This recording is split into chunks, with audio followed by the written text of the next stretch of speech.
परम सच्चिदानंद घन प्रेमानंद स्वरूप नवनिभृत निकुंज महामहिम परम पावन श्री वृंदावन धाम। श्री वृंदावन धाम के लाडिले युगल चंद प्राणाराध्य श्री प्रिया प्रीतम जो समस्त हित परिकर निज परिकर।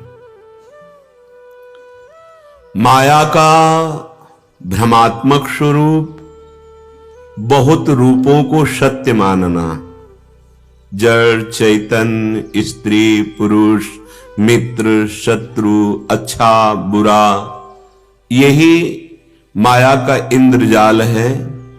एक परमात्म तत्व में बहुतायत नानात्व भासना, यही माया का स्वरूप है। इसी से भ्रम से मैं मोर तय तोर इसका प्रादुर्भाव हो जाता है। भ्रम से नहीं, एक ही परमात्म तत्व है, उसे चाहे मैं कहो या उसे तू कहो। तू ही तू सर्वत्र है या मैं ही मैं सर्वत्र। मैं में ज्ञान और आप ही आप हैं केवल, ये भक्ति। मैं को समझ पाना बहुत कठिन है, क्योंकि अंतःकरण धर्म में जो मैं स्फुरित होता है, इससे मुक्त हो पाना, फिर वो शुद्ध सच्चिदानंदमय जो मैं है उसमें स्थित होना, वही हमारा स्वरूप है, बहुत कठिन है। उसी को भक्ति के द्वारा बहुत सहजता से अनुभव किया जाता है। करुणा में भगवान ने गीता जी में, श्रीमद् भागवत में, अन्य शास्त्रों में भी वर्णन किया है कि जो सतत मेरा चिंतन करता है,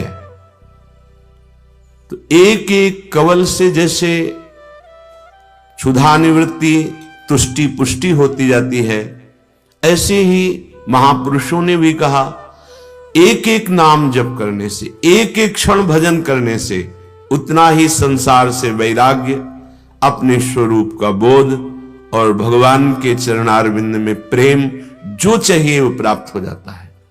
अनन्य चिंतन, एकमात्र मेरे स्वामी ही सर्वत्र हैं, पहली भावना अनन्य चिंतन में अत्यंत आवश्यक है। सो अनन्य गति जाके असमति न टरे हनुमंत, मैं सेवक सचराचर रूप स्वामी भगवंत। मेरे आराध्य देव सब रूपों में है। अब किससे द्वेष करूं, किससे नफरत करूं, किससे घृणा करूं, किससे अपनापन करूं, किससे परायापन करूं। जब शुद्ध अंदर विवेक जागृत होता है तो ये पर्दा हट जाता है मैं मोर तय तोर का।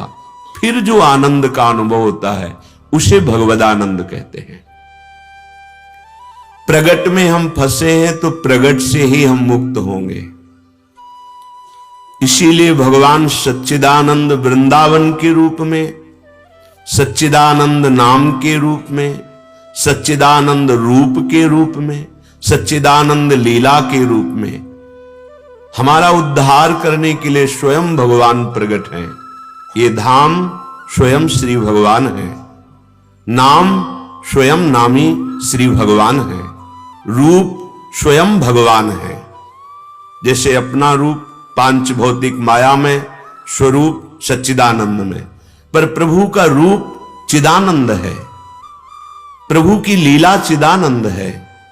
बड़े भाग्यशाली हैं जिनको ये बात समझ में आ गई कि नाम रूप लीला धाम, इनका आश्रय लेने से ही मैं मोर तय तोर का भेद मिट जाएगा और सच्चिदानंद स्वरूप का अनुभव हो जाएगा और भगवत चरणारविंद के प्रेम से युक्त होकर लीला में प्रवेश हो जाएगा।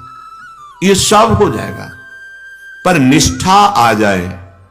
निष्ठा कहते हैं कैसी भी सुखद परिस्थिति हो या भारी से भारी दुखद परिस्थिति हो, अपने प्रीतम प्रभु के प्रति तनिक भी भाव ना घटे, स्मरण ना छूटे, हृदय में प्रभु के प्रति बहुत ही कृपालुता का अनुभव हो, चाहे जितना दुख हो, चाहे जितनी विपरीतता हो, प्रतिकूलता हो, पर हम लोग चूक कर देते हैं।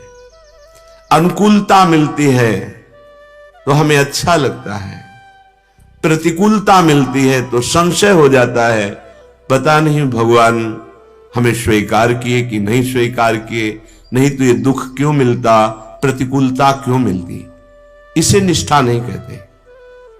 निष्ठावान जिस आराध्य देव का नाम रूप आश्रय लिया है, अब चाहे जैसी परिस्थिति हो, ये आश्रय नहीं छूटना चाहिए। फिर आप निकल जाओगे माया के जादू से, इंद्रजाल से।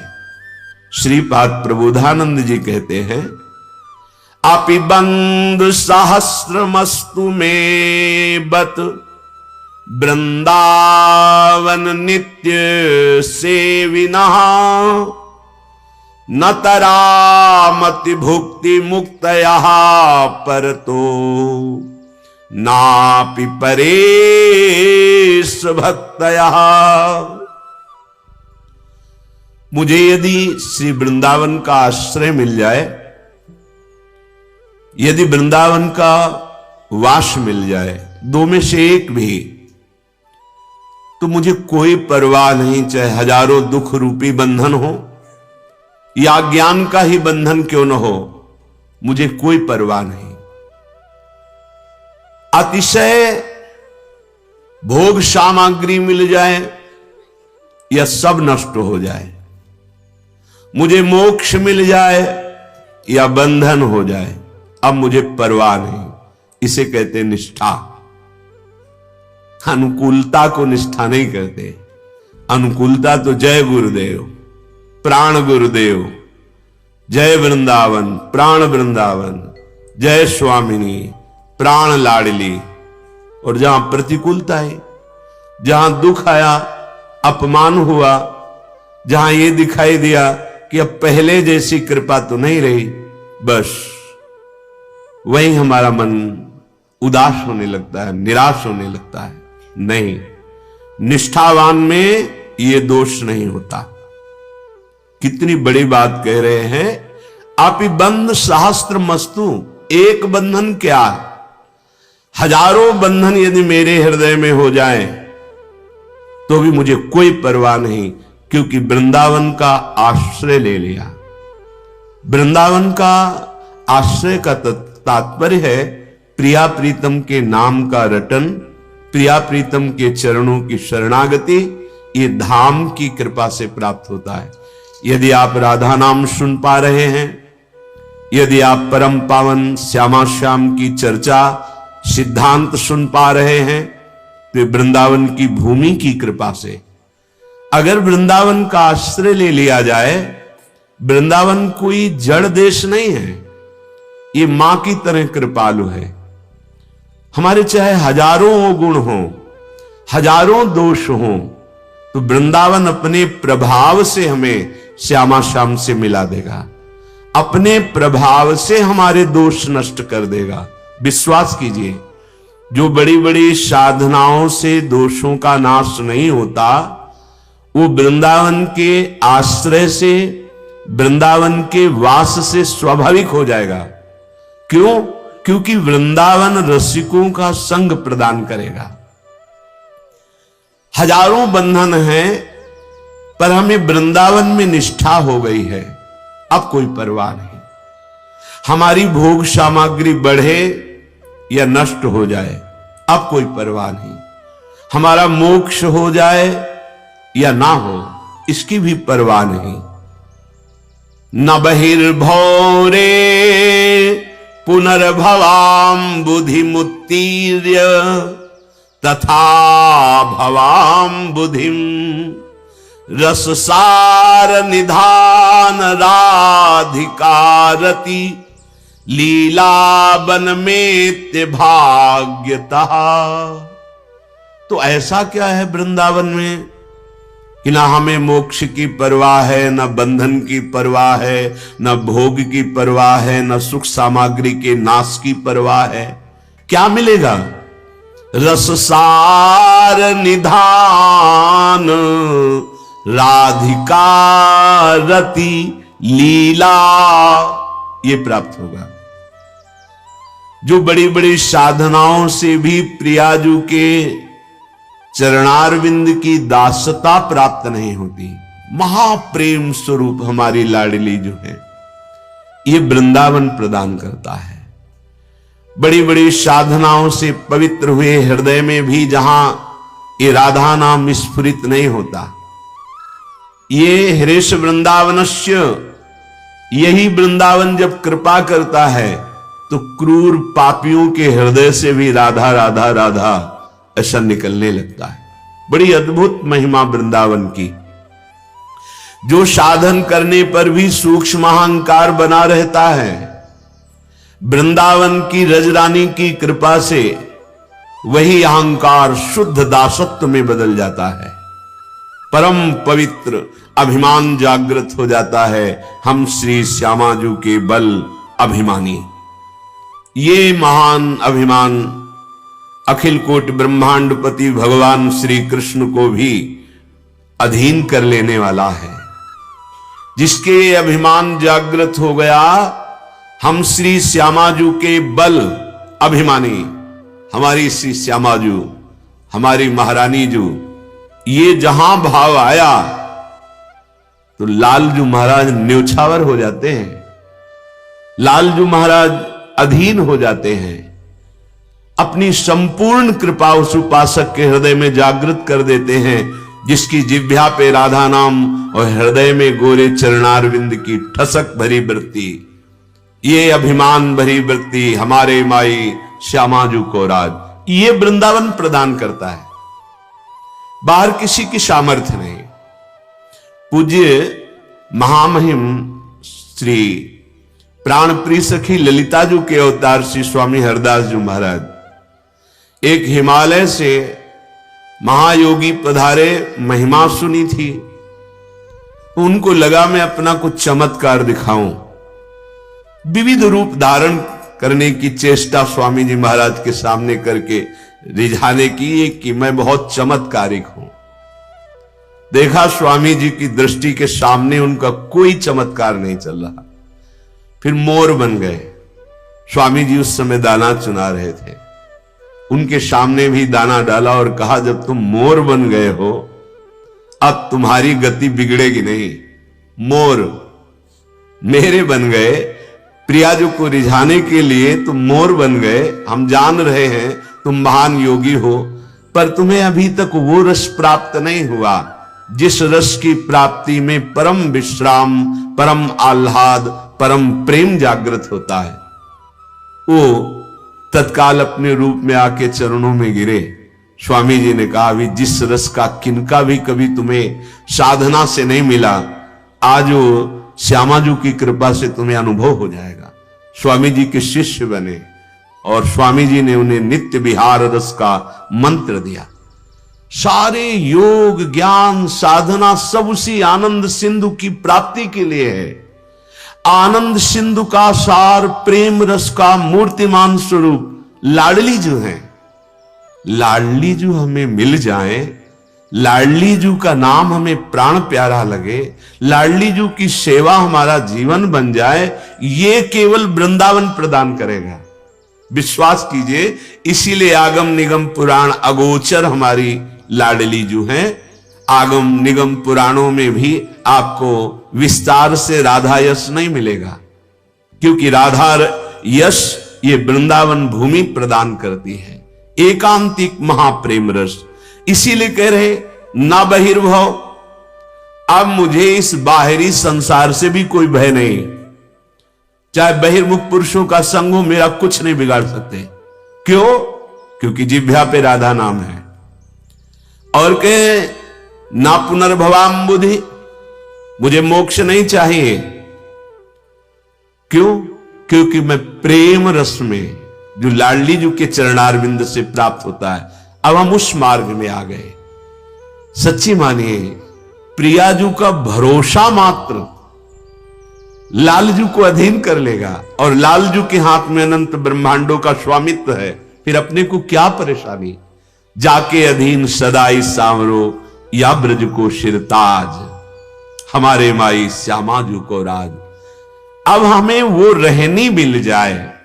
श्री भोरी सखी जी प्रिया जी से प्रार्थना करती हैं, जेही विधि तो ही अति लागो प्यारी, सो गुण तैसी रहनी दीजिए, करुणा को निहारी।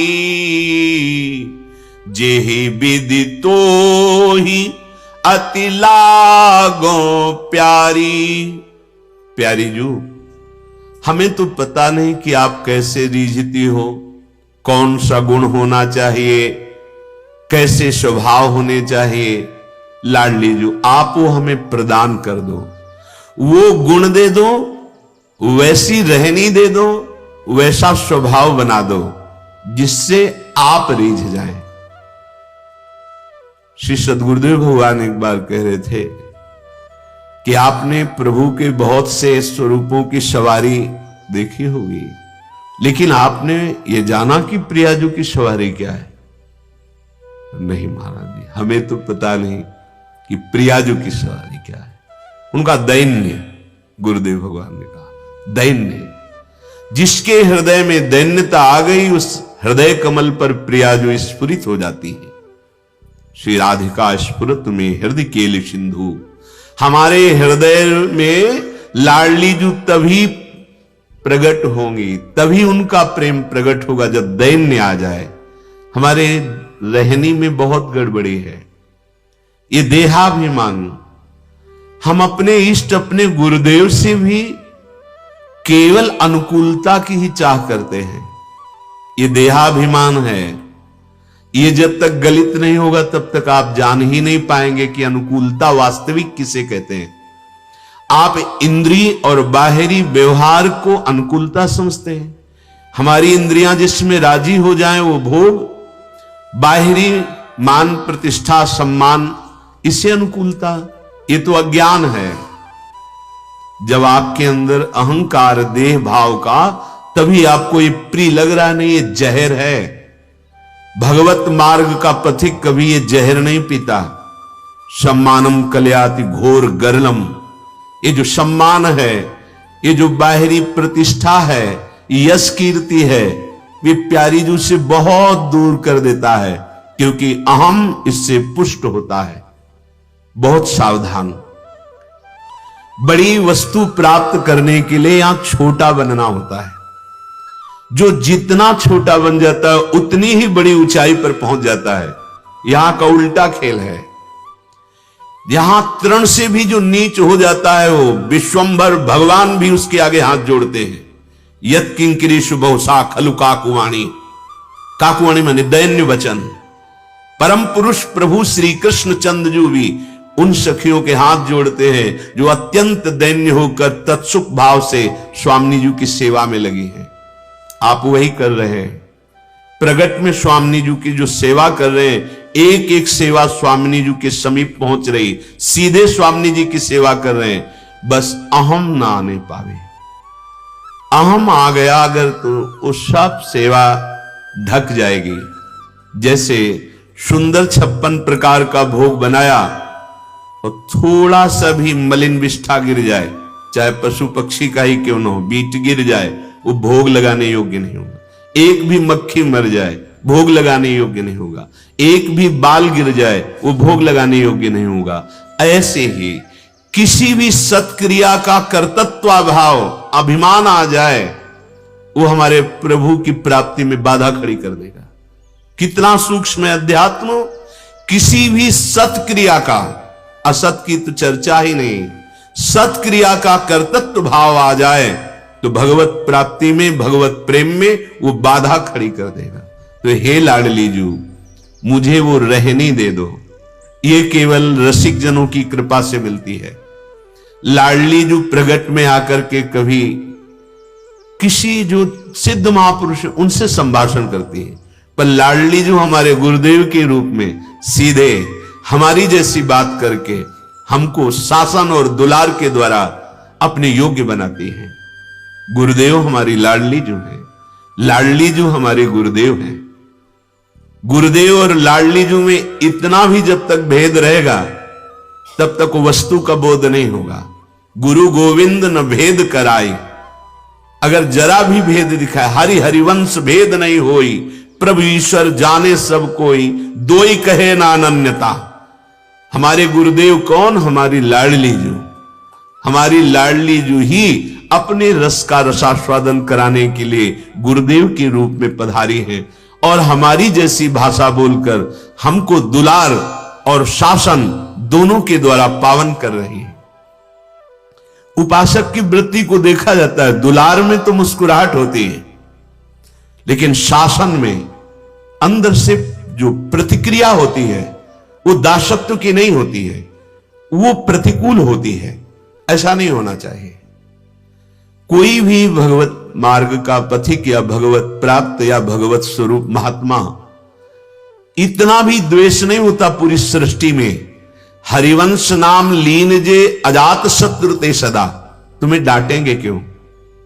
यदि तुम्हारे ऊपर किसी महापुरुष का शासन हो रहा है तो सच्ची कहते हैं एकांत में रुदन करना चाहिए कि ऐसे निरपेक्ष महापुरुष मुझे अपना मानते हैं। बस लाडली, ये केवल आपकी कृपा है। अपना न मानते होते तो जो अजात शत्रु हैं, जिनमें किंचन मात्र भी दोष या द्वेष की वृत्ति ही नहीं है, वो हमें डांटते क्यों? इसका मतलब हमें बहुत प्यार करते हैं। पर ऐसा चिंतन कोई बिरला ही कर पाता है। तो आपसे सच्ची कहते हैं, चाहे जितनी साधना कर ले, गुरुदेव के प्यार और शासन के बिना दुलार भी चाहिए। अगर दुलार नहीं मिलेगा तो ये मन टूट जाएगा। दुलार उनका क्या होता है? अपनापन। आप अगर सच्चे भाव से सदगुरुदेव से जुड़े हैं तो हजारों कोस दूर हो तो भी आपके हृदय में गुरुदेव का दुलार अनुभव में आएगा। वो कितनी कृपा करते हैं। कभी कभी ऐसी कृपा की वृत्ति गुरुदेव की होती है कि एक ही बात समझ में आती, हे अहेतु की कृपालु, यदि आपका ये अहेतु की कृपा करने का स्वभाव ना होता तो हम जैसे देहाभिमानियों का कभी मंगल हो ही नहीं सकता। कभी हमें वो महाप्रेम जो किसी साधन से नहीं मिलता कभी हो ही नहीं सकता। हे अहेतु की कृपालु, हमारे प्राण भी आप हो, हमारे जीवन भी आप हो, तो आपको दे तो क्या दे? बस आपके अधीन हैं, आपके बिके हुए हैं। अनुपम कृपा। तो हे लाडली जो, आप हमें रहने दीजिए, गुण दीजिए। तो आप इतना समझ ले, जब लाडली जो आपको गुण और रहनी देने की कृपा करेंगी तो किसी रसिक का शासन आपके ऊपर हो जाएगा। ये मन बिना शासन के सुधरता नहीं है। इसे दुलार भी चाहिए पर इसको शासन भी चाहिए। तो प्रभु जो श्री विग्रह में विराजमान है वो आपको डांटेंगे थोड़ी। इसीलिए कहते हैं हाँ, मंत्र मिल गया, उपासना मिल गई, हम एकांत में कर लेंगे आराधना। क्यों? क्योंकि वो डांटेंगे तो है नहीं श्री विग्रह, वो तुम्हें कुछ कहेंगे तो है नहीं। और गुरुदेव चाहे जितनी सेवा करो इसके बाद भी शासन रहेगा, डांट रहेगी, तुम्हारी सेवा की बड़ाई नहीं होगी तो तुम्हारे अहंकार का नाश शुरू हो गया। अब वो बर्दाश्त नहीं होता अहम को। तो कोई भाग्यशाली जो होता है वो प्रतिकूल प्रतिक्रिया अंदर की नहीं होने देता। बाहर से तो बहुत ही मूड होगा जो गुरु के सामने प्रतिकूल प्रतिक्रिया करे, लेकिन अंतर में आ जाती है, ऐसा क्यों किया? औरों से तो बहुत मृदु भाषण करते हैं, हमसे तो कठोर भाषण करते हैं, जबकि हम उनकी सेवा में हैं। हाँ, आप निर्विकार सच्चिदानंद रस की तरफ बढ़ने के लिए जिनका आश्रय लिया है वो उसी निर्विकार स्थिति में लाने के लिए शासन कर रहे हैं। सच्ची मान लीजिए। आप अपने मन को देखिए, यदि गुरुदेव का शासन ना हो तो ये मन तुमसे क्या करा बैठे। अंदर देखिए, अगर गुरुदेव का शासन ना हो तो मन तुम्हें कहां ले जाकर डाल दे। बड़ी कृपा है जो गुरुदेव के शासन को कृपा मान करके बिना किसी प्रतिक्रिया के अंतर में स्वीकार कर लेते हैं, नहीं तो नेत्रों में दिखाई देती है प्रतिक्रिया। अनुकूलता में नेत्र फूले होते हैं और प्रतिकूलता में वो प्रणय कोप से होते हैं, उनके अंदर एक प्रतिक्रिया होती है। नहीं, गुरुदेव के वचनों में प्रतिक्रिया नहीं होनी चाहिए। हमारी लाडली जो ही गुरुदेव के हृदय में विराजमान होकर उनकी वाणी से हमको अपना अनुभव करा रही है। सत्य मान लीजिए, जब तक ये भाव नहीं आएगा तब तक गुरुदेव की कृपा का वर्षण होगा पर भींजेंगे नहीं आप। वर्षंत में वो सहजाद्भुत सौख्यदाराम, तो गुरुदेव भगवान ने कहा जानते हो क्यों नहीं भींजते? क्योंकि अहंकार की छतुरी लगाए हुए हैं, और छतुरी में वो जो ताने होते हैं, बोले ये प्रतिक्रियाएं हैं। अहंकार का छत्र है और ये प्रतिक्रियाएं अंदर है। यद्यपि लाडली रूपी गुरुदेव की वर्षंत में सहजाद्भुत सौख्य धाराम, अद्भुत प्रेम सुख की वर्षा और पर भीजोगे नहीं जब तक छतुरी ना हट जाए, प्रतिक्रिया ना हट जाए। उपासक सावधान, अपने मन और अहम को पुष्ट करने के लिए कोई भी ऐसी मान्यता अंदर मत रखिए। गुरुदेव जैसा आदेश कर रहे हैं, अगर वैसे ही अपने जीवन को बना लो तो बाद में आपको भी नाचने का मन होगा कि आज गुरुदेव ना होते तो ये परमानंद रस ना मिलता। सत्य कहते हैं, चाहे जितने शास्त्र ज्ञानी हो आप, लेकिन मन को सच्चिदानंद में स्थित करना केवल गुरुदेव के हाथ की बात है।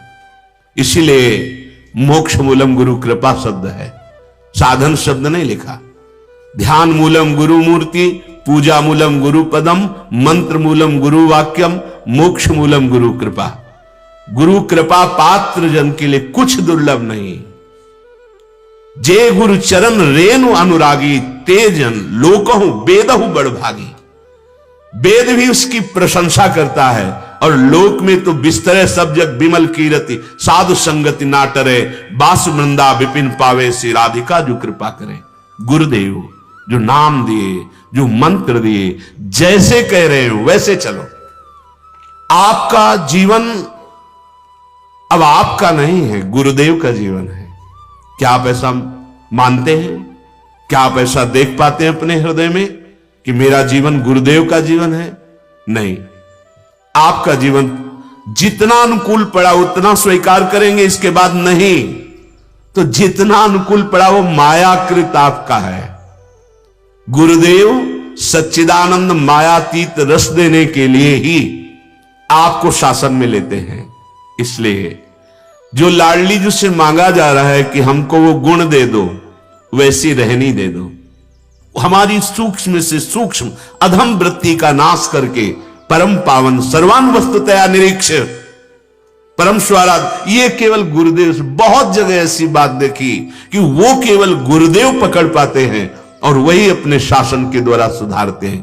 तो लाडली जो हम पर प्रसन्न है, हमें गुरुदेव भगवान के शासन में रहने को मिला, निश्चित वो गुण वो रहनी आ जाएगी, जिससे प्रियालाल रीझ जाते हैं। रहनी नहीं है तो फिर कुछ नहीं है। मान प्रतिष्ठा इतना बैठ गया है कि कुछ नहीं है हृदय में, परमार्थ का ककहरा नहीं आता। हम अपने को साधु मानने लगते हैं, हम अपने को बहुत महात्मा मानने लगते हैं। दूसरों पर हे बुद्धि, ये परमार्थ का स्वरूप।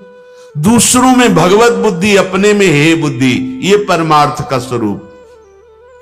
हो तो तेरे हाथ बिकानी, तू एक राखन हारी। मैं तो आपके हाथ बिकी हुई हूं। ये बहुत बड़ा शब्द है। लाडली जो रूपी गुरुदेव के हाथ बिक गई मैं, ऐसा बहुत दुर्लभ उपासक के हृदय में बात आती है।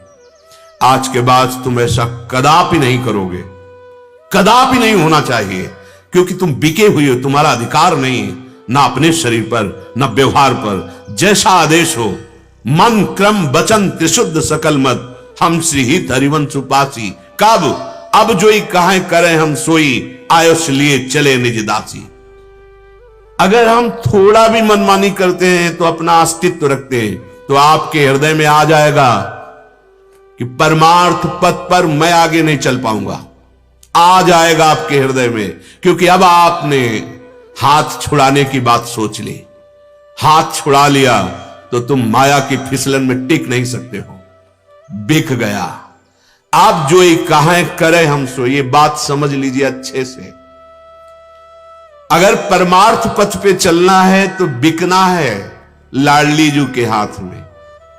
यहां भोरी सखी कह रहे, पूज्य श्री रूपलाल गोस्वामी जी महाराज कह रहे हैं, जैसी रूपलाल हित हाथ बिकानी तो निधि पाई मन मानी, मेरे बल श्री वृंदावन रानी। मेरा बल प्रगट श्री लाडली जू हो गई है। मेरा बल क्या है? लाडली जू। कब? जब उनके हाथ में बिक गया। बिक जाने का मतलब इस शरीर, इस मन, प्राण, वचन, इस पर मेरा अधिकार नहीं, गुरुदेव का है, लाडली जू का है। अब जोई जोई प्यारो करे सोई मोई भावे, परमानंद का स्रोत खुल गया। लेकिन ऐसा नहीं हो पाता। इसीलिए हमारे अंदर वृंदावन रस समुद्र में रहते हुए भी रस का किनका नहीं जागृत हो रहा। देखो, ये साधना से नहीं होता। साधना इसलिए बराबर की जाती है कि कर्म का वेग है।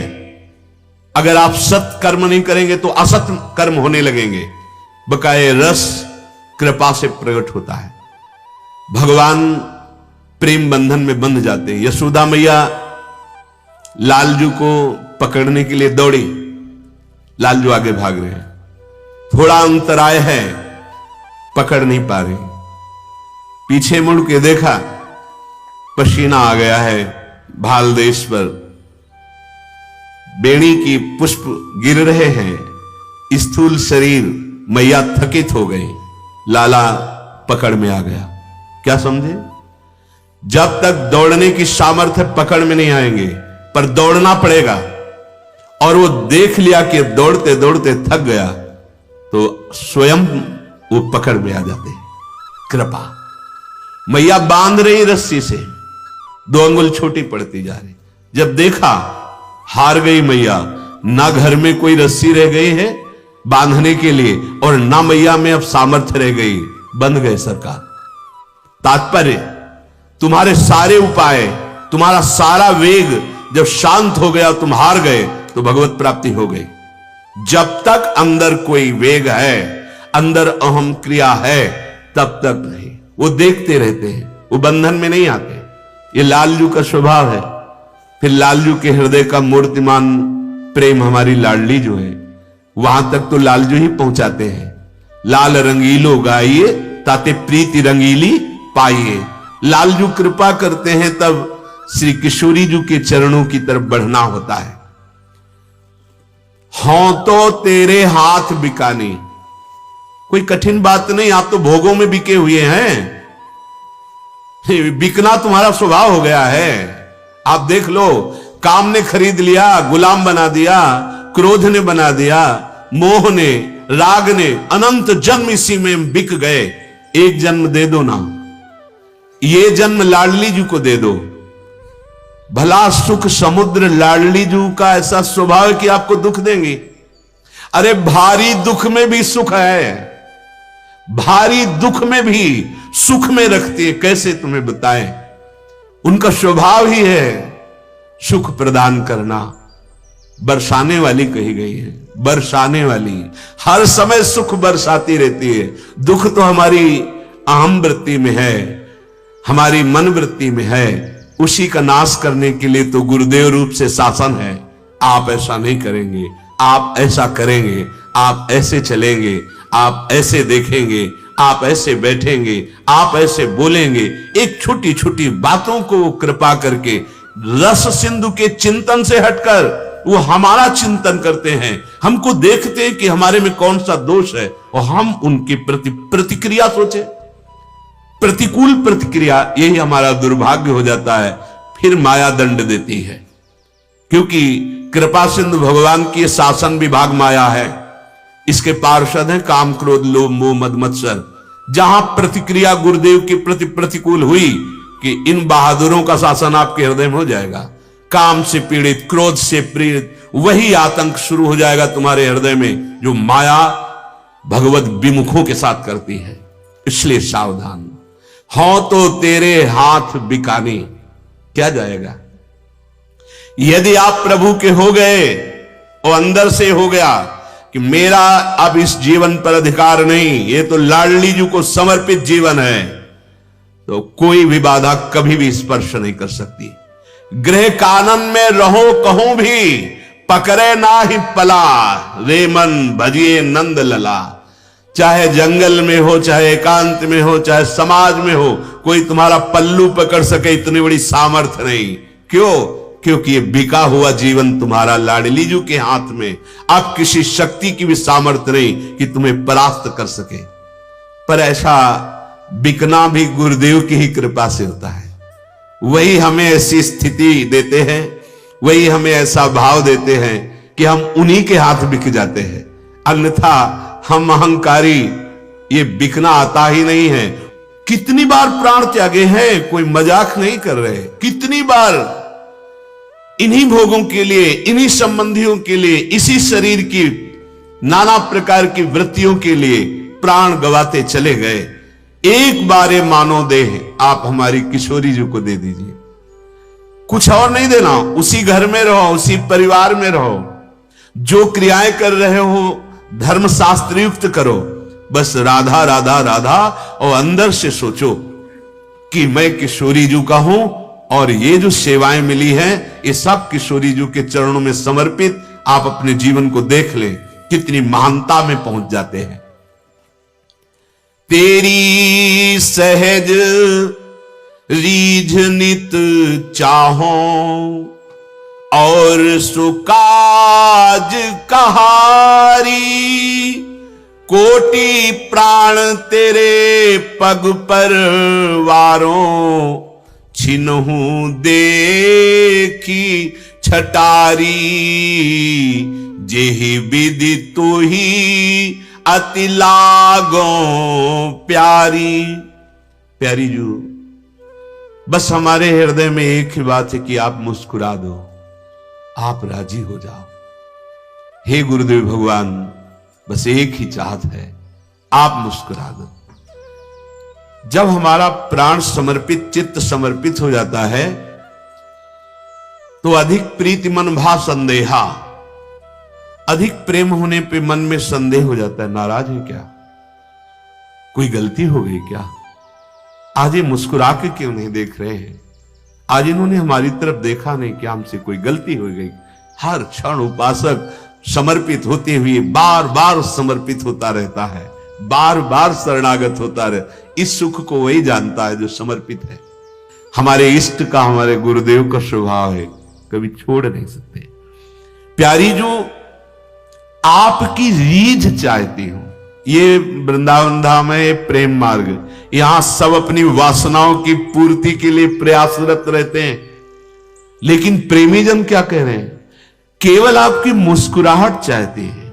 आप एक बार कृपा करके मुस्कुराते हैं हमारे सामने, बस हमारा जीवन सार्थक हो गया। अब हमें कुछ नहीं, आपकी रीझ चाहिए।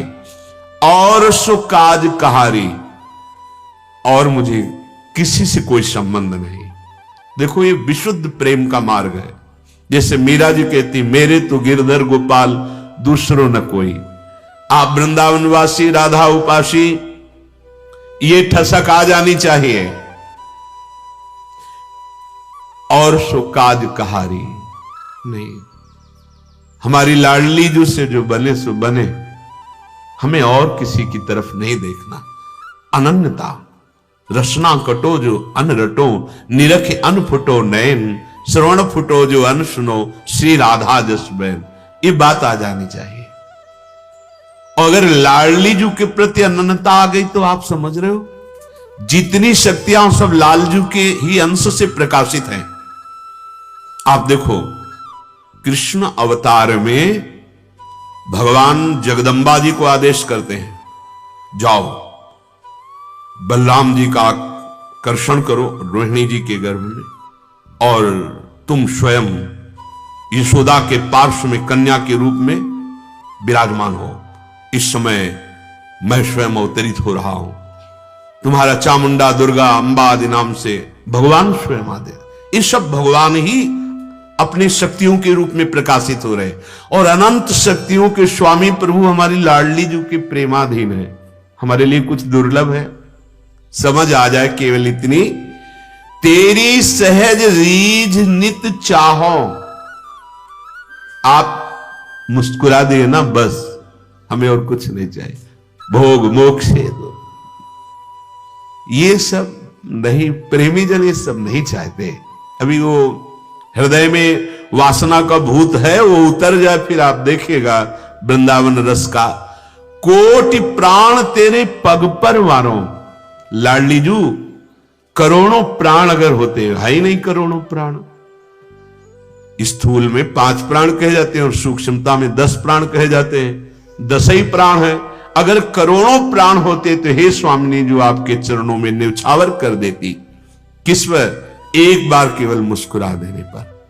प्रेम समुद्र लाडली जू, भोरी दृग भरी दर्शन दीजय, मांगो गोद पसारी।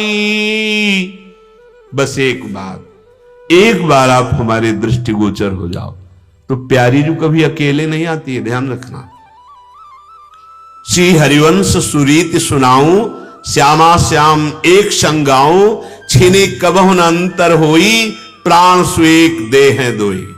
कभी ऐसा नहीं हो सकता कि हमारी स्वामिनी जू अकेले, इसीलिए जैसे अकेले स्वामिनी जू की कोई छवि दिखाता है तो हमारे नेत्र नहीं जाते, नहीं, हमारी स्वामिनी जू पलक झपकने के लिए भी अपने प्रीतम से विलग नहीं होती। श्यामा श्याम एक संगाऊं, छीनी कबहु न अंतर होई, प्राण सुएक देह दोई। ऐसा कैसे हो सकता है कि प्यारे जू नहीं हो, प्यारी जू विराजमान है? ऐसा नहीं हो सकता। राधा संग बिना नहीं श्याम, और श्याम बिना नहीं राधा नाम। छिन छिन प्रति आराधत रही, राधा नाम श्याम तब कहें।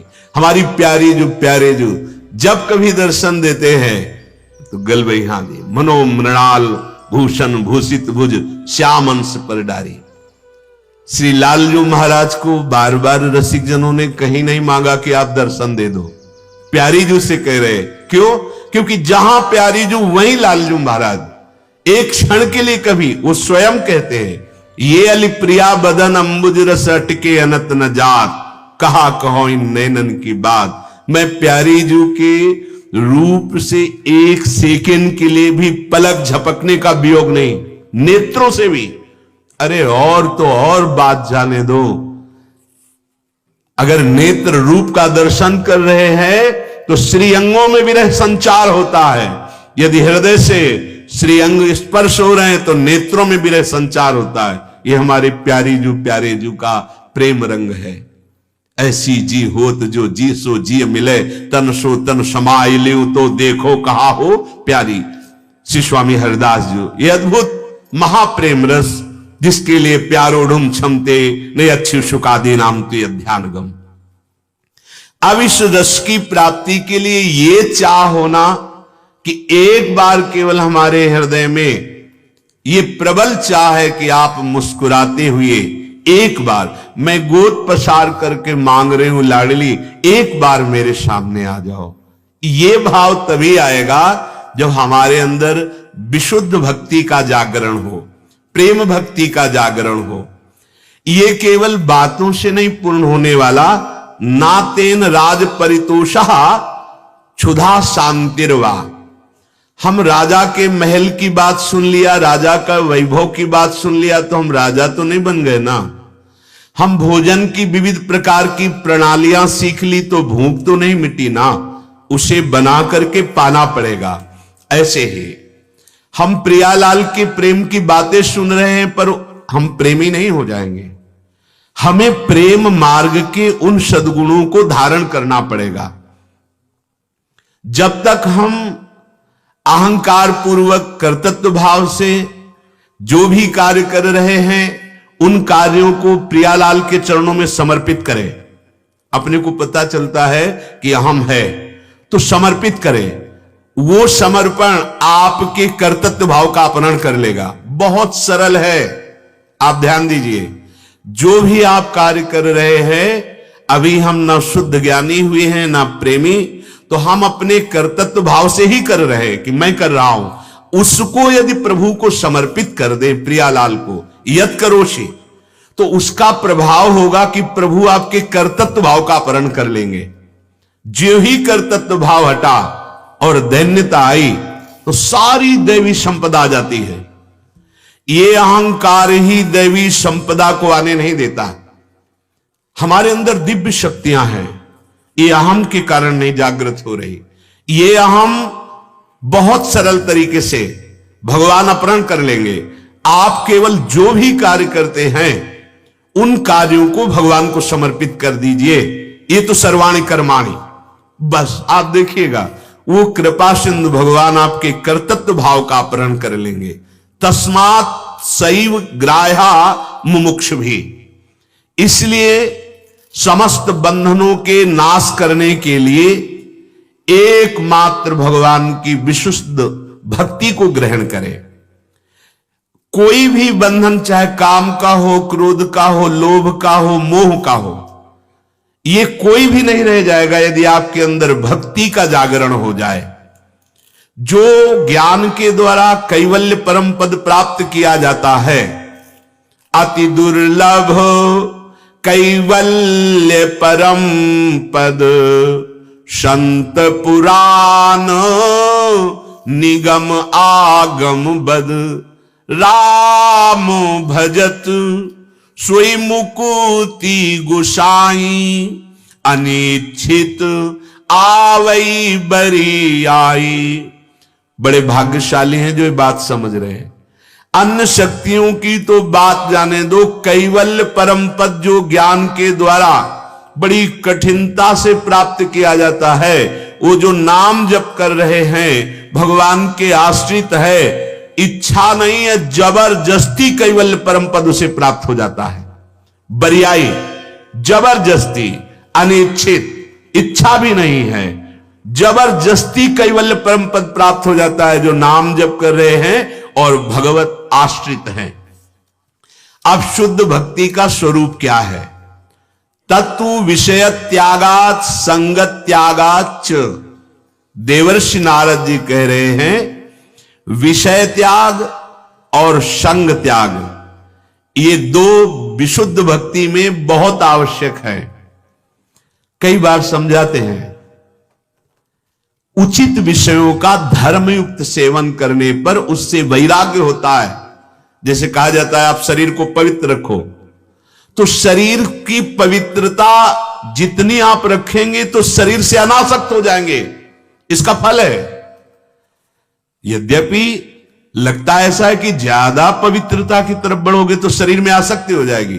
नहीं नहीं, जितना शरीर को पवित्र रखोगे इससे वैराग्य हो जाएगा। जितना धर्मयुक्त विषय भोगोगे तो उससे वैराग्य हो जाएगा। अधर्मयुक्त भोग और अपवित्र शरीर, अब मलिनासक्ति बढ़ती चली जाएगी। विषय त्यागात, जीव के मन में स्वाभाविक एक समर्पण का अंदर भाव रहता है। देखना, जब नवीन अवस्था आती है जैसे 16, 17, 18, तो हमारा हृदय ऐसा होता है कि कोई ऐसा प्यार करने वाला मिले जिसको मैं अपना सर्वस्व समर्पित कर दूं। एक समर्पण का भाव आता है, बड़ा सूक्ष्म विषय है ये। उसके अंदर एक स्रोत उमड़ता है स्नेह का, किसी से प्यार करूं, कोई हमें प्यार करे, इस सब के अंदर आता है। ध्यान दीजिएगा, एक स्रोत उमड़ता है, एक समर्पण की भावना आती है। उसी समर्पण की भावना को शांत करने के लिए संसार में ब्याह आदि के संविधान रच दिए गए कि ऐसी अवस्थाओं में पाणी ग्रहण संस्कार हुआ, एक दूसरे के प्रति समर्पण का भाव करके चलो भाई धर्म से भगवत मार्ग का अनुसरण करो। लेकिन यहां प्रेम की चर्चा हो रही है, यहां लोक धर्म और वैदिक धर्म दोनों से ऊपर की बात है। जो एक स्वाभाविक अंदर स्नेह का स्रोत उमड़ता है, कोई हमें प्यार करने वाला मिले, हम किसी को प्यार करें, ये दो बातें रहती है अंदर। और समर्पण ऐसा कि बिना किसी संशय के मैं आत्मसमर्पण कर दूं, ऐसा अंदर आता है। परमानंद स्वरूप, परम प्रेम रूप श्री भगवान का सनातन अंश है ये। परंतु भूल हो गई। वो जो स्नेह है, वो जो समर्पण की भावना उदय हुई थी, वो भगवान के लिए हुई थी। गलती हो गई हमसे। हमने किसी देह में समर्पण कर दिया जो नाशवान है, परिवर्तनशील है, क्षणिक सुख। हमने किसी भोग में समर्पण कर दिया, किसी नाना प्रकार के विशेष संयोगों में समर्पित कर दिया। अब वो जो स्नेह की धारा थी वो दूषित हो गई। ममता, काम, राग, इन संबोधनों से उसे कहा गया। अब ये दुख देने वाला स्नेह बन गया, दुख देने वाला समर्पण बन गया। बहुत ध्यान देने की बात। जब हमारा मानव जीवन नवीन अवस्था में होता है तो एक अंदर लगन होती, कोई हमें अपना कहने वाला मिल जाए, कोई हमें प्यार करने वाला मिल जाए। और ये अंदर की चाह श्री भगवान के लिए होती। कोई शाश्वत सुख देने वाला, कोई अपना प्राण प्यारा जो कभी बिछुड़े ना, वो तो केवल श्री भगवान है।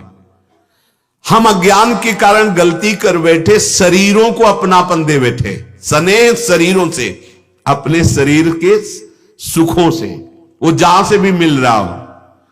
बोले हम आपका साथ नहीं छोड़ेंगे, जन्म जन्म नहीं छोड़ेंगे। 1 घंटे का तो तेरे अंदर काल अधीन श्वासें हैं, तू काल को अधीन कर सकता है क्या? बोले हम जन्म जन्म नहीं छोड़ेंगे तुम्हें। मतलब पूरा भागवतिक सिस्टम तुम्हारे अधीन है कि तुम जन्म जन्म नहीं छोड़ो। कैसी अज्ञान की बातें हैं। बोले ये तो संबंध 7 जन्म का होता है। मतलब पूरा ब्रह्मा भी तुम्हारे अधीन हो गए, विधान भी तुम्हारे अधीन। काल्पनिक बातें मत करो। 1 सेकंड का तो भरोसा नहीं, तुम्हारे शरीर का, सामने वाले के शरीर का। हमसे गलती हो गई। अविनाशी का अंश हूं, हमारे अंदर प्रेमानंद स्वरूप प्रभु का प्रेम स्फुरण हुआ और हमने उसे फैला दिया। विशुद्ध भक्ति की बात कर रहा हूं, उसे फैला दिया अपने सुख के निमित्त से। कोई ऐसा प्यारा मिला जिसको हमने समझा ये हमारा प्यारा है, बस हमारी गलती शुरू हुई। वो गलती बढ़ते बढ़ते इतनी हो गई कि अंदर आने लगा मैं जी नहीं सकता। अब वो माया प्रतिकूलता वहां से देती है। बस वो जो प्रेम स्रोत उठा था वो गलती से बहुतों में लग गया। उसी को हटाने के लिए भगवान कह रहे, जननी जनक बंधु सुत दारा, तन धन धाम सुहृद परिवारा, सबकी ममता ताग बटूरी मम पद। अब समय है, अभी कर ले, गलती ठीक हो जाएगी। जो प्रेम स्रोत उमड़ा और जहां जहां फंसा वो मलिन हो गया, ममता युक्त हो गया, उसे वापस करो हरि की तरफ, विशुद्ध भक्ति के लिए। यदि वापस नहीं करोगे तो ये काम रूप में हो जाएगा, ये कामना रूप में हो जाएगा और इसका परिणाम दुख और दुर्गति है। अपने अंशी प्रभु से विमुख करवा देना, ये जो स्रोत उमड़ा था प्रेम का, यही गलती हो गई कि उसको हमने दे दिया।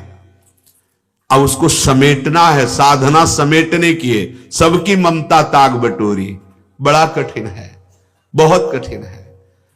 प्रेम स्रोत एक बार किसी पे लग जाए तो लाख बार वो अपमान करे फिर भी वही मन जाएगा। इसकी धारा ऐसी होती है। देख लो आप, ये जो शास्त्रीय शब्द है अपने आचरणों में, जीवन में देख लो। जहां जहां प्रेम किया वहां परिणाम में आपको दुख मिलेगा और दुख सहते हुए उसी में आसक्त होने का मन होगा, उसी में आसक्त होने का। अब कोई गुरु कृपा पात्र ही उस प्रेम गति को पलट करके प्रभु की तरफ, प्रियालाल की तरफ कर पाएगा। यही साधना हो रही। ईश्वराभिमुख करने की आवश्यकता है। जो हमारा प्रेम फैल गया, फैले सो जमाना समिटे सो आशिक, प्रेम गली अति सांकरिता में दोनों समाये। समेटो अपने प्रेम को इस नाशवान शरीरों से। नहीं हो पाएगा तो गुरुदेव का आश्रय लो, वो समिटा देंगे, बड़े कृपालु। एक बार एक नवीन अवस्था का साधक किसी महापुरुष की सेवा में जाता था, बड़ा भाग्यशाली। अब उसका जब ब्याह हुआ तो जो स्रोत था वो पूरा समर्पित हो गया। अब जो पत्नी थी बड़ी भाव शैली से उसकी सेवा करती, वो नित्य सेवा में जाते थे, 2-3 महीना हो गए, गए ही नहीं। फिर उनको याद आई गुरुदेव की, तो फिर गए। तो उनका भाई 3 महीने हो गए आपके दर्शन नहीं, गुरुजी ब्याह हो गया है। तो कौन सी बड़ी बात हो गई, पूरी सृष्टि का होता है। गुरुजी हमारी पत्नी 5 मिनट भी हमारे बिना जीवित नहीं रह सकती, वो इतना प्यार करती है। तो हंस दिए, बेटा सब स्वार्थ का संबंध, प्यार तो भगवान करते हैं। बोले गुरुजी आज तक आपकी सब बात मानी, ये बात नहीं मान सकते, हम तो देख रहे हैं ना, हमें इतना प्यार कर। वो कहती है हम आपके बिना जीवित नहीं रहेंगे। तो आज हम छुप के आए हैं उससे किसी तरह आपके दर्शन करने। तो उनका बेटा वास्तविक तुमसे कोई प्यार नहीं करता, सब अपने स्वार्थ से प्यार करते हैं। गुरुजी अब आपकी बात पर विश्वास नहीं रहा, पत्नी जो हमें इतना प्यार करते हो, आप कहते हो प्यार नहीं करती, ये बात हम आपकी नहीं मान। बोले तुमको प्राणायाम की शिक्षा दी है? बोले हां गुरुदेव याद है। बोले उसमें प्राणों का स्तंभन करने का मंत्र आज देता हूं, 10 दिन इसका अभ्यास करो, घर में ही करो, मत आना हमारे पास। फिर देखना कुछ मिनट के लिए मेरे संकल्प और उस मंत्र के प्रभाव से तुम्हारे प्राण स्तंभित हो जाएंगे, रुक जाएंगे। तो तुम्हारी नस नाड़ियों में धड़कन बंद हो जाएगी, ऐसा लगेगा तुम मृत हो गए, पर हमारे प्रताप से तुम्हारी श्रवणेंद्री सुनती रहेगी। फिर मैं तुम्हें सुनाऊंगा तुम्हारी पत्नी कितना प्यार करती है। 10 दिन अभ्यास किया, पूर्व का प्राणायाम आदि का अभ्यास करते, मंत्र का प्रभाव और संत का संकल्प, प्राणों की गति स्तंभित होने लगी। सामने आए, स्तंभन क्रिया को देखा, यहां 2 मिनट 3 मिनट जो समय, कई ऐसे महात्मा हुए कि 6-6 महीने के लिए भूमि में गड्ढा करवा के ऊपर पटवा कर प्राणों को स्तंभित करके समाधि में, जैसे जल में शोभरी जी ऐसे। तो कुछ मिनट के लिए वहां स्तंभन क्रिया। बोले जाओ दरवाजे पे बैठ जाना और ये मंत्र पढ़ते प्राणों का स्तंभन कर लेना, बस ऐसे दरवाजे का आश्रय, पैर ऐसे सीधे, क्योंकि कहीं एकांत में करोगे पता नहीं कोई देखे ना देखे, 2-3-4 मिनट का खेल है, मैं तुरंत आ रहा हूं, तुम जाओ। वो गए, मंत्र पढ़ा, प्राणों का स्तंभन किया और ऐसे। इतने में घर के सदस्य निकले, दरवाजे पर एक कैसे बैठा है, अब प्राण स्तंभित, तो वही मृत पूरी दृश्य दिखाई दिया, मानो मृत। नाड़ी पकड़ी तो नाड़ी भी धड़कना बंद। अब इतने में पत्नी को आपत्ति नहीं आई तो रोना शुरू, विकलता शुरू ऐसे। इतने में संता, क्या हुआ? अरे महाराज आपका जो चेला था वो नहीं रहा। ऐसा कि अभी तो नया नया ब्याह हुआ है उसका, और अभी अभी ऐसा तो नहीं होना चाहिए। बोले नहीं महाराज हो गया, देखो। बहुत रोना पीटा। तो एक कनेर का फूल लिए हुए थे, ऐसे होता ना पीला कनेर, उसमें चरणामृत भरा हुआ। थोड़ी देर से मंत्र पढ़ा और बोले इस जल में वो सामर्थ आ गई कि जो पिएगा वो मर जाएगा और ये जी जाएगा। पत्नी से कहा आपका जीवन तो व्यर्थ ही है इनके बिना। आप, उन्होंने कहा महाराज अब जो होना था तो हो ही गया अब जल तो हम पिएंगे नहीं। और पहले मार छाती पीट के वैसा। बोले नहीं, अगर आपका जीवन इनके बिना व्यर्थ ही, आप तो वैसे भी नहीं जीवित रहेंगे इनके बिना, पर अगर आप ये पी लेंगी तो आप अभी मर जाएंगी और ये जीवित हो जाएगा। नहीं महाराज इतना तो नहीं हो सकता। मां से कहा, पिता से कहा, सबको पता था सिद्ध संत है। बोले कोई बात नहीं हम पी लेते हो, चरणामृत ही था। बोले मंत्र उच्चारण के स्तंभन क्रिया रोक दी। बोले उठ बैठ, बोल कौन प्यार तुझे कर रहा है?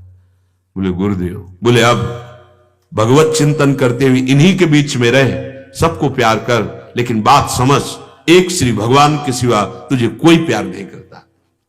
यहां कह रहे ये जो हमारा समर्पण का भाव उठा, हमारा स्नेह का भाव उठा और वो समर्पित हो गया किसी शरीर में, किसी वस्तु में, किसी व्यक्ति में, किसी पद में।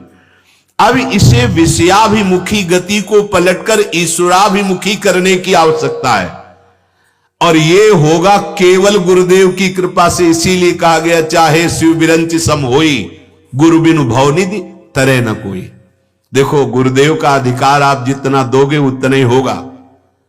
अगर आप केवल इतना ऐसे तो उतना ही होगा। अगर ये अधिकार है कि वो हमको डांट सकते हैं, वो हमको दंड दे सकते हैं, हमारा जीवन उनके अधीन है, फिर आप निहाल हो जाओगे। कोई अधिकार नहीं तो आपको प्रणाम करते रहेंगे, कोई बात नहीं। ईश्वर का स्वरूप हो, गुरु तुम्हें ईश्वर स्वरूप देखे तुम्हारा दुर्भाग्य है।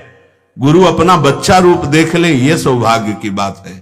स्वार्थ सकल तजी गुरु चरणन भजी, गुण नाम सुन कथि संतन सो संग करी, काल ब्याल मुख पर्यो कफ पित्त बात भर्यो, भ्रम्यो कत अनन्य कहे कि जिय लाज धरी। सेवक जी महाराज कह रहे, काहे स्वार्थ में आकर के ये जो परम पद मिलने जा रहा है उसका अपमान कर रहे हो। कह दिया गया तुम्हें ये जीवन में नहीं करना तो प्राण चाहे निकल जाए नहीं करना।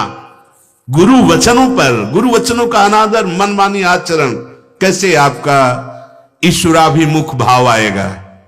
कैसे आएगा? ये तो विषयों की तरफ चलता जाएगा, माया की तरफ चलता जाएगा।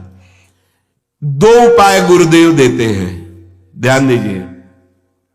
हमारा जो स्नेह, हमारा जो समर्पण माया में हो गया है उसको मायापति में लाना है, विशुद्ध भक्ति। गुरुदेव दो उपाय देते हैं।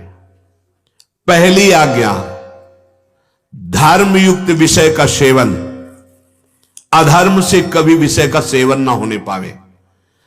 विषयों का स्वरूप से भी त्याग कर दो, मनमानी आचरण नहीं होने चाहिए। अगर आप वैराग्य मार्ग में हो तो संपूर्ण विषयों का त्याग, भगवत समर्पित प्रसाद वस्त्र आदि से जीवन यापन, निरंतर भगवत चिंतन। गृहस्थ में हो तो जितनी सीमा में बांधा गया है धर्मयुक्त, उतनी सीमा में उसके विरुद्ध आचरण नहीं होना चाहिए, पहला। और दूसरा, अंदर से किसी भी विषय की चाह ना उत्पन्न होने पावे उसके लिए निरंतर नाम जप। ये दो साधन बहुत जोर के हैं। विषयों का धर्मयुक्त सेवन गृहस्थाश्रम और नाम जप। विरक्त के लिए विषयों का स्वरूप से त्याग और उसकी आसक्ति का भी त्याग, इसलिए निरंतर नाम जप। जो अमर्यादित मन चाही वाणी बोलता रहता है, मन चाहे विषय भोग करता रहता है, वो नाटक कर सकता है भक्ति का, विशुद्ध भक्ति नहीं जागृत होगी, ध्यान रखना। भक्ति हृदय का विषय है, बड़ा गूढ़ विषय है। आजकल भक्ति को एक स्वांग बनाया जा रहा है, नाटक बनाया जा रहा है। भला स्नू पाउडर लगा करके श्री कृष्ण को रिझाया जा सकता है? ए भाई, इधर उधर की ये सब जो आजकल वृत्तियां चली ना, यहां से चूड़ी पहन ली, मुछ मुड़वा ली, दाढ़ी मुड़वा ली, ऐसे पाउडर लगा ली, ऐसे वैसे, और हम गोपी अपने को कहें यार, ये सब विषय नहीं है। महापुरुषों की लंगोटी लगी हुई, पूरे शरीर में रज, सूखे टुकड़े खाए और गोपी भाव को प्राप्त हुए। श्री कृष्ण स्थूल देह, कारण देह, सूक्ष्म देह, तीनों देहों का जो राग त्याग किए हुए उस पर प्रसन्न होते हैं। ये चेहरा सजाने से नहीं होते। श्री जी का दासत्व का चिन्ह, श्री जी का चरणामृत, श्री जी का चंदन, श्री जी के प्रसादी वस्त्र, श्री जी का उच्छिष्टामृत, ये हमारा जीवन है। हमें ऐसे चलना है। मनमानी ये ठीक नहीं, जो बढ़ रहा है ठीक नहीं, मनमानी बिल्कुल आचरण नहीं ठीक है। प्रभु के लिए नाचना, प्रभु के लिए गाना, एकांत कमरा बंद करो अपना, कोई तुम्हें देख ना पावे। जिसे नहीं जरा सा संगीत बजा नहीं, अगर हमारे लक्ष्य में केवल प्रिया प्रीतम तो ही हम नाचेंगे, नहीं नाचेंगे। अगर हमें ये कि कोई हमें दूसरा देखे और वो नहीं होगा, केवल अपने प्रभु के लिए। कोई स्वांग ऐसा मत करो जो विशुद्ध भक्ति से अलग कर दे। इस शरीर के राग की धज्जियां उड़ानी है, इसको ज्यादा प्यार नहीं करना, ये नष्ट हो जाएगा, आज नहीं तो कल नष्ट हो जाएगा। काम बना लो। अमर्यादित विषयों का जो भोग करता है कभी भक्ति को नहीं धारण कर सकता। देखो, आपको महकुआ साबुन लगाओगे, महकुआ तेल लगाओगे, और ऐसे इनमें सब रजोगुण भरा हुआ है। ये रजोगुणी चीजें आपके अंदर काम वासना पैदा कर देंगी, आपके अंदर गंदी बातें पैदा कर देंगी। ऐसे थोड़ी विरोध किया जाता है। सात्विक सेवन करो। अगर आपको बाल धोने तो सात्विक प्रयोग करो। सात्विक वस्तुएं, पहले रीठा आदि से एकदम निर्मल बाल साफ हो गए। अरे भाई, भागवतिक सौंदर्यता बढ़ाओ, इस त्वचा को सजाने से क्या होगा? रज का सेवन करो, नाम जप करो, परमार्थ मार्ग के पथिक बनो। हाँ, उचित ठीक है ऐसे कभी, लेकिन अगर आप ये सब सौंदर्य प्रसाधन ये सब, तो आपकी भक्ति की बात जाने दो, काम वासना बढ़ जाएगी। रजोगुण से काम बढ़ता है, और ये सब रजोगुण बढ़ाने वाले। भाई, जिनको संसार मार्ग में दौड़ना है दौड़ने दो, आप तो सत्संगी हो। आप अगर छोटी छोटी बातों पर ध्यान नहीं देंगे तो आपकी वासनाएं बढ़ने लगेंगी। हम किसके लिए चमड़ा चिकना करें? किसके लिए? प्रियालाल हमारे चमड़े से रीझेंगे? अरे नहीं भाई, हो तो भाववश्य भगवान भजी सदा राधारवन। वो भाव देखते हैं, भाव कैसे बनेगा? रजरानी से सद्यो वसीकरण चूर्ण मनंत शक्तिम तम राधिका चरण रेणु मनुष्मरामी। मान लो हमारी बात, यहां जिसके चरणामृत पड़ता है, जिसके शरीर में रज लगी है, मुख में नाम है, वो लोगों को तारण करने वाला महात्मा बन जाता है, चाहे पैंट शर्ट में हो। बात समझ लेना। एक कल दर्शन हुए थे अधिकारी के, जेल के कैदियों को राधा नाम और सत्संग, स्वयं बैठ करके वो सत्संग सुना रहा है। और क्या है, वो महात्मा नहीं है जिसके प्रभाव से सैकड़ों कैदी राधा राधा बोले, रोम रोम एकदम पुलकित हो गया देख के कि धन्य है, वर्दी में है, लेकिन वो महात्मा है। अगर स्वयं महात्मा ना होता तो ऐसा प्रभाव कैसे अपने कैदियों को सत्संग सुनाए, कैसे भगवान ना। वही हम आपको प्रार्थना करना चाहते हैं।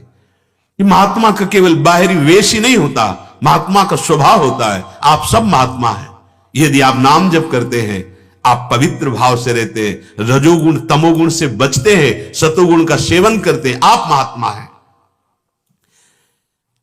अमर्यादित विषयों का संग्रह और भोग इस मार्ग के पथ में आने ही नहीं देगा। विशुद्ध भक्ति के मार्ग में ध्यान रखना, तभी बहुत तरह से लीलाएं प्रकट होने लगती है। उदार चरिता नाम वसुधैव कुटुंबकम, पूरा विश्व हमारा है भगवत भाव से। ये सब नहीं तो खिसक करके वहीं पहुंच जाओगे जहां से निकलने के लिए चले थे। माया का बहुत विचित्र स्वरूप है। हम सबको प्रार्थना करते हैं, दूसरों की सेवा करना, धर्म से चलना, इंद्रियों को शासन में रखना, कहीं निषेध नहीं, लेकिन अपनी इंद्रियों को छूट देकर ऐसे बहानेबाजी करोगे तो फिसल कर वहीं चले जाओगे। बिल्कुल अनुभव की बातें हैं, बड़े बड़े महापुरुषों की बातें हैं। उनको शासन में लेने के लिए इंद्रिय और मन को बहुत होश में, इसलिए एकांत सेवन बहुत सावधानी पूर्वक। विद्वानमपि कर्षति बलवान इंद्रिय ग्रामो, इंद्रियां बड़ी बलवान है। विषयाशक्ति अंदर तब तक बनी रहती जब तक भगवत साक्षात्कार नहीं होता। बहुत बड़ी भूल अंदर बैठी हुई है उपासक के। विशुद्ध भक्ति में पहुंचने के लिए सावधान। अगर आपका मन कामासक्त है तो कभी भी किसी भी तरह से एकांत सेवन न किया जाए। इन सब बातों को लेके बहुत सावधान। बलवान इंद्रिय ग्रामो विद्वानमपि कर्षति। भगवान की प्राप्ति के लिए भोक्ता भाव भगवान को दिया जाता है, अपने प्रसाद पाते हैं। बस ध्यान रखा, भोक्ता भाव तुम्हारे अंदर बैठेगा तो दुर्गति की तरफ जाओगे। भोक्ता भाव प्रभु को समर्पित किया गया और हम प्रसाद भोक्ता बने। प्रसाद एकमात्र प्राणाधार भगवान सर्वभोक्ता हैं। हम अपने समस्त पदार्थों, अंगों, संबंधों के सहित भगवान की शरण में हैं। हमारा सब कुछ श्री भगवान का है। एकमात्र परम पुरुष वो है, संपूर्ण प्रकृति उनकी है। मेरा कुछ नहीं, मेरे तो सिर्फ श्री भगवान है। यदि ये कोई कहे कि ये तो बहुत ऊंची स्थिति की बात कह रहे हो, तो इस ऊंची स्थिति की बात कहकर तुम बचना चाहते हो, साधन काल में विषयों का भोग करना चाहते हो, तो उत्तर सुन लो। तुम भक्त नहीं हो, दुर्गति के मार्ग में चल रहे हो। पक्की बात है। भक्ति में स्वांग दंभ पाखंड बिल्कुल नहीं होना चाहिए। आप अपने धर्मानुसार चले, थोड़ा भी नाम जप करें तो उन्नति प्रारंभ हो जाएगी, लेकिन भक्त का स्वरूप बना करके और धर्म के विरुद्ध आचरण करना और फिर आपके ऊपर कृपा हो जाए, भक्ति हो जाए, नहीं, सावधान रहिएगा। ये नौटंकी नाटक का मार्ग नहीं, ये सत्य का मार्ग है। सच्चिदानंद भगवान एक एक पल तुम्हें देख रहे हैं, इसीलिए बहुत समय व्यतीत होने पर भी आनंद नहीं, वही जलता हुआ हृदय दिखाई देता है, क्योंकि वाणी और उसकी दृष्टि क्रूरता टपकती है। भले आपको बहुत सौम्य दिखाई दे, लेकिन भागवतिक दृष्टि से जब देखो तो उसका हृदय क्रूरता टपका रहा है। क्यों? वासना का भूत अभी मरा नहीं है, मनमानी आचरण हो रहे हैं। शरीर विषय भोग में यदि लगा है, मन विषयों का चिंतन कर रहा है, तो प्यारे भक्ति किससे कर रहे हो? तन विषय के भोग में लगा है, मन विषय के चिंतन में लगा है, तो भक्ति किससे कर रहे हो? तन मन से ही तो भक्ति होती है। अतएव विशुद्ध भक्ति प्राप्त करने के लिए गृहस्थ है तो अधर्मयुक्त भोग को छू मत लेना, धर्मयुक्त भोगों का सेवन करो। और विरक्त है तो धर्म और अधर्म दोनों, अधर्मयुक्त विषय का तो संभावना ही नहीं, और उसका धर्म है कि जो भी भोग शरीर के लिए हैं वो पहले प्रभु को अर्पित करो। अमनिया प्रभु को अर्पित होता है, हम प्रसाद पाते हैं, तो उसके लिए धर्मयुक्त भोग भोक्ता नहीं है, उसके भोक्ता तो आराध्य देव हैं।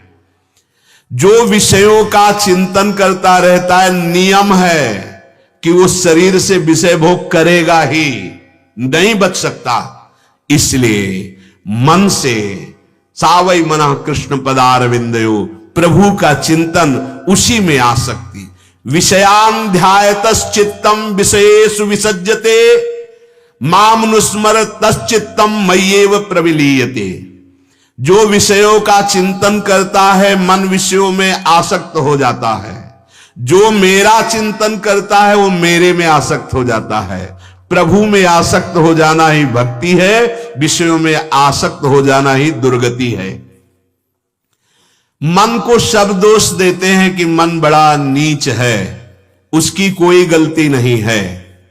तुमने जहां उसे लगाया है वहां वो लग गया है।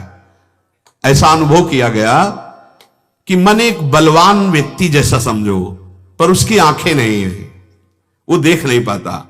उसको जो पकड़ा दो बहुत अच्छी पकड़ है, वो छोड़ेगा नहीं, जो पकड़ा दो, ऐसा मन है। क्योंकि मन की आंखें हैं बुद्धि, वो स्वयं नहीं देख सकता, बुद्धि जो दिखाती वही देख पाता है। और मन का कार्य पकड़ लेना। अब आपने उसे काम भोग पकड़ाया, पकड़ लिया। आपने जो देखना पसंद किया, पकड़ लिया। आपने जो सुनना पसंद किया, पकड़ लिया। आपने पकड़ाया क्या? संसार, गंदे भोग, गंदे व्यसन, गंदा चिंतन। अब दोष देते हैं कि मन बहुत दुष्ट है। नहीं, सही पूछो तो इसमें आपका दोष है, आपने उसे दुष्ट मार्ग पकड़ाया है। वो स्वयं का ही नहीं लग सकता, बड़ी सूक्ष्म बात कह रहे, उसको लगाया है हमने, जहां वहीं लग गया है। इंद्रियों द्वारा मन बार बार उन्हीं विषयों का चिंतन करता है जिसका चिंतन आपने करवाया है, जिसका संयोग आपने दिया है, जो दृश्य आपने दिखाए हैं, जो बातें सुनाई है, जो चीज खवाई है, जो सूंघी है, जो स्पर्श किया है। मन बार बार इंद्रियों के साथ वही विषय चिंतन कर रहा है। अब आपको विशुद्ध भक्ति में आना है तो इसको पकड़ा दो। राधा नाम देखो, कभी नहीं जपता था, अब 10 मिनट लगने लगा ना, ये 24 घंटे के लिए तैयार हो जाएगा। आप इसे लगाते जाइए, आप इसे भगवत नाम जप में लगाइए, इसे भगवत सेवा में लगाइए। देखो आप सत्संग सुन रहे हैं, कभी नहीं सुनता था, राजी हो गया, घंटा 1.5 घंटा शांत होके सुन रहा है, लग रहा है ना, आप परमार्थ पे चल रहे हो, चल रहा है ना। उसको दोष मत दो। दोष इसलिए दिया जाता है कि चलो भाई उसी को दोषी मान लो, अब सुधार लो।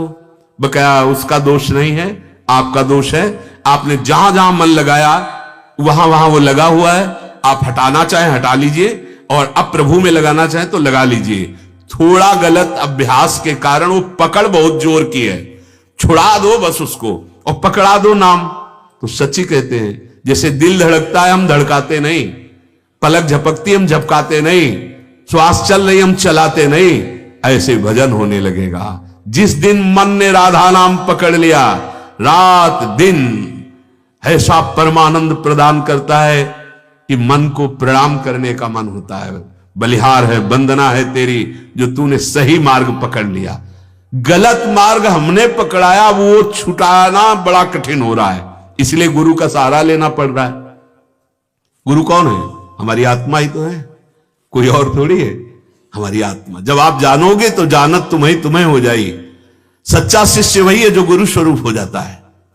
सच्चा गुरु वही है जो शिष्य को अपना स्वरूप प्रदान कर देता है, क्योंकि वो एक ही है। गुरु शिष्य केवल भेद कहने का है, वो एक ही है। आप सरिस चाहें सबकी ना कोई गुरु है ना कोई शिष्य है, वो एक ही है। बस यही समझाने के लिए ये मानी संख्या गुरु, सवाल हल, तो एक ही बचेगा, न शिष्य है न गुरु है, या तो गुरु ही गुरु है या शिष्य ही शिष्य है। एक ही तत्व है, चाहे उसे शिष्य कह लो चाहे गुरु कह लो। भक्त मन को कैसे लगाता है प्रभु में? लीला श्रवण, जबरदस्ती कराओ, इसे कथा सुनाओ, सत्संग सुनाओ, इसे लीला दिखवाओ। अब तो धीरे धीरे कम हो गया, नहीं तो वृंदावन में लीला होती रहती थी। रास लीला से बहुत जल्दी परिवर्तन हुआ है। बड़े बड़े महापुरुषों के चित्त का आकर्षण करके प्रियालाल के प्रेम में डुबो देने की सामर्थ्य रासलीला में है। चलो लीला देखने का अगर प्रगट में सौभाग्य नहीं, तो लीला गायन में लीला छुपी हुई है। ये जो चतुराशी जी है, ये जो दशम स्कंद श्रीमद् भागवत का है, जो रास पंचाध्यायी है, आप लीला गायन करो, अंतःकरण बहुत जल्दी पवित्र हो जाएगा। और पवित्र अंतःकरण में लीला झलकने लगती है, वैसी रूप माधुरी आने लगती। कीर्तन करो, मन को कीर्तन में लगाओ, कीर्तन सुनो, सुनने में श्रवणेंद्रिय लगाओ। अगर आसक्ति ना हो जाए तो बताना, बहुत बढ़िया बात कह रहे हैं। मन को गलत चीजें देखने में लगाया, गलत सुनने में, गलत सूंघने में, गलत देखने में, भोगने में, अब इसको सही लगाओ। इसे कभी जब अवसर मिले वृंदावन आओ, प्यारे जो मूर्तिमान विराजमान है, राधा वल्लभ बिहारी जो राधा रमण, दर्शन कराओ, सत्संग सुनाओ, परिक्रमा कराओ, नाम कीर्तन कराओ, नाम जप कराओ, ये राजी होने लगेगा। पहले राजी नहीं होगा क्योंकि उधर स्वाद लगा हुआ है, थोड़ा समय लगेगा, और जब राजी हो जाएगा तो आप छोड़ नहीं पाएंगे। जैसे आप 10 मिनट नाम जप करें और उस समय कोई आपको विक्षेप पहुंचाने लगे तो आपका मन बर्दाश्त नहीं करेगा। यार 10 मिनट तो हम नाम जप करते, इसी समय तुम्हें बात करनी, मतलब मन को अच्छा नहीं लगा 10 मिनट में विक्षेप, देखो पकड़ लिया, 10 मिनट पकड़ लिया। हम धीरे धीरे 12 मिनट, 15 मिनट, 18 मिनट, 20 मिनट इसको पकड़ाते चले जाएं। नाम, सत्संग, भगवत लीला गायन, सेवा। भगवान के प्रति प्रतिकूल कोई आचरण ना होने पावे, श्री कृष्ण अनुकूलेन प्रतिकूलस्य वर्जनम। यदि इतना विचार तुम्हारे मन में आ जाए तो बहुत ऊंचाई पे पहुंच गए। यार हमसे कोई गुरु के प्रतिकूल या आराध्य देव के प्रतिकूल आचरण न बनने पावे। अगर आपका ये भाव ढीला रहा तो मन पूर्वाभ्यासी है, वो भगवान से हटा के भोग में फिर फंसा देगा। ध्यान दीजिए, वो बड़े भाग्यशाली उपासक हैं जिनकी उपासना में मन को लगाते लगाते ये बात आ गई कि अब प्रतिकूल आचरण तो नहीं करेंगे हम, चाहे प्राण त्याग दें, अब नहीं करेंगे। अगर ये आपने नियम ले लिया तो बच जाओगे, नहीं पूर्वाभ्यासी मन आपको प्रभु से हटाकर भोगों में फिर फंसा देगा, क्योंकि उसका अभ्यास है। इसलिए इसको फंसाओ। चिंतन, कीर्तन, भगवत सेवा, संत सेवा, संत संग, भगवत चरित्र, संत चरित्र और अनुकूल विषयों का सेवन, इसमें फंसाओ मन को। भगवत चिंतन, भगवन नाम कीर्तन, भगवन नाम जप, भगवत सेवा, संत सेवा, सत्संग, भगवद अनुकूल विषय का सेवन, भगवद अनुकूल विषय का सेवन। आप देख लेना, आपका मन चाह करके भी फिर विषयों में नहीं जाएगा। सब भोग पास हैं पर मन अब नहीं जाएगा। अगर इसमें फंस गया, बहुत जल्दी फंसाने का उपाय करो, नहीं तो काल कब हमारे को नष्ट कर दे पता नहीं। ये मन इसी में फंसेगा, फिर ध्यान दीजिए। और कोई बहुत शास्त्रों की साधनाएं हैं, मत समय लगाइए, क्योंकि सब अनुभव की बात।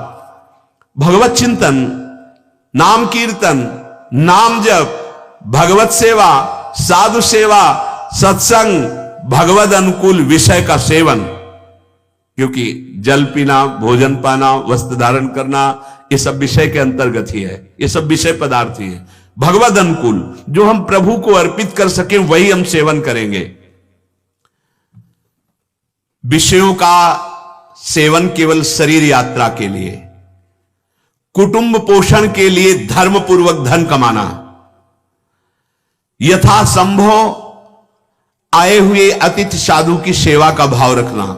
आपके अगर गृहस्थ हैं, दरवाजे से कोशिश करो कोई विमुख न जाने पावे।